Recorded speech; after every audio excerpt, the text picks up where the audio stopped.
چند نصیحت دیگر من میخواهم با چنین نوجوان مردا، در اصل اینها را مرد گفته نمیشه و شخصیتی که نسبت به اهل بیت خودش بیرحم و به انصاف و ظالم است، چنین نامردها، نوجوان مردها چند نصیحت کنم که پیغمبر بزرگوار ما برای ما یعنی تعلیم دادن، نصیحت کردن که این لأهلک علیک حقا، اهل شما در بالای شما حق داره.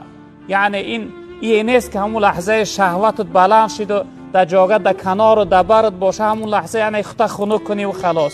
چنین نیست، باید حق وی ادا کنی، نفقش تأمین کنی، مهر و محبت نسبت به وی داشته باشی، او تعلیم و تربیه و ادب و اخلاق به آموزی، نصیحت کنی که یعنی نصیحتگر و تعلیم تربیت دهنده اهل بیت این پدر است، این شوهر است. و این زنها امانت‌های پروردگار هستند در ما و شما برادران عزیز بزرگوار من. جناب پیامبر صلی الله علیه و سلم در یک روایت گفتند که از خداوند بترسید در حق همسرهاتون و اونها جبر و ظلم نکنید، اینها امانت‌های الهی هستند در دست شما. یعنی به اونها مناسبت و معامله خوب داشته باشه. حتی الله رب العالمین ما را در قرآن دستور میده که و عاشروهن بالمعروف، ای مردها شما همراهی همسرهاتو چقدر به خوشی ها، به خوبی ها، به محبت، به شفقت، به دوستی یعنی مناسبت و معامله و زندگی داشته باشه، نه اینکه به جبر و ظلم و ستم.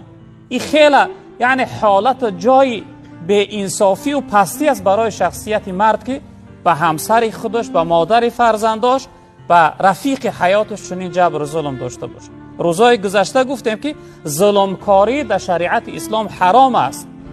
البته این شوهری که امروز نسبت به همسر جبر و ظلم داره حتما این در قیامت جواب گفته میشه و حتما در نزد خداوند این عذاب میشه وقتی انسان نسبت به همسرش یعنی به رفیق حیات و محرم راست چنین جبر و ظلم کرد. حضرت عایشه مادر روایت میکنه مناسبت جناب پیغمبر به همسرهاش یعنی به امهات المؤمنین، حضرت عایشه مادر میفرماید که جناب پیغمبر وقتی که به من مناسبت میکرد، به من یعنی گفت و گذار و معامله میکرد، میگه احساس میکردم، فکر میکردم که از همه همسر دوست داشته ترینش، از همه همسر بهترین و یعنی محبوبش من هستم.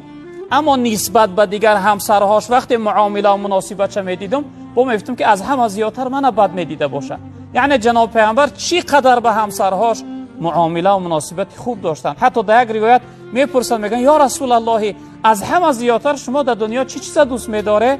پیغمبر بزرگوار میگن اول خوشبویی، بعد از اون همسر ما زن ما دوست میدارم. یعنی که باید بینی زن و شوهری مهر و محبت باشه، نه اینکه بدبینی. و متاسفانه امروز اکثر مردم ما چی قدر بدرفتار و بدفعل هستن نسبت به همسرهاشون. وقتی یک وای بیچاره روز تا بگه در خانه محکمه بگه میاد نو میبینه شوهرش، فکر میکنه شاید اگه یعنی مهر و محبت میکنه، اگه نوازش دوستداری میکنه، خیلی امروز تا بگه در خانه تلخط کفیدگی محکم بودی، فکر میکنه که یگان سخنی خوب میشنوه با این شوهر قوقا دختر چی میگه گم کخته از پیشم نبینم و با کی گپ زنه، روز تا بگه در خانه محکمش کردی با بگه سیاستش کنی، فقط همون یه لحظه شب در کارت هست. چنین این مردی نیست برادر، این نوجوان مردی هست. باید که مردها نسبت به همسرهاشو یعنی معامله و مناسبت خوب داشته. جوانهای محترم شما حرکت کنه. جناب پیغمبر صلی الله علیه و سلم میفرمایند که هر زن و شوهری که وقتی بینشون چی قدر به همدیگر محبت دارن، به همدیگر چی قدر معامله و مناسبت خوب دارن، این لحظه میگه پروردگار تمام درهای آسمان کشاده میگردونه، از بالا حیات این دو شخصیت تماشا میکنه، نظری رحمت میکنه، رحمت شده حیات این دو شخصیت یعنی میریزونه، نازل میکنه پروردگار. و همین خاطر مرد زن باید چقدر محبت داشته باشن. وقتی شیطان میدید است که یک جوان به همسرش چقدر یعنی دوستی و محبت داره، همدیگر را در آغوش گرفتن، به همدیگر مهربانی دارن، میگه شیطان چی قدر ناامید میشه، قامتش میشکسته، حتی سرش در زمین میزده که ببین اینها محبت دارن، حرکت میکرده برای جدا کردنشون. در یک روایت جناب پیامبر گفتن که هر بیگاه شیطان بچه هایی که در روی دنیا یعنی پهن میشون و مردم وسواس میکنن برای گناه کردن، هر بیگاه نزد مادرش میرفتن، نزد شیطان کلانی میرفتن، وظیفه میسپاریدن. شیطان میپرسید از فرزنداش، میفته که امروز چیکار کرده شما؟ یکتش میفته که یک اکاو داده را در بینشون وسواس انداختیم، اونها با هم دیگر جنجال کردن، قهری کردن. میفته او کاری نکردی.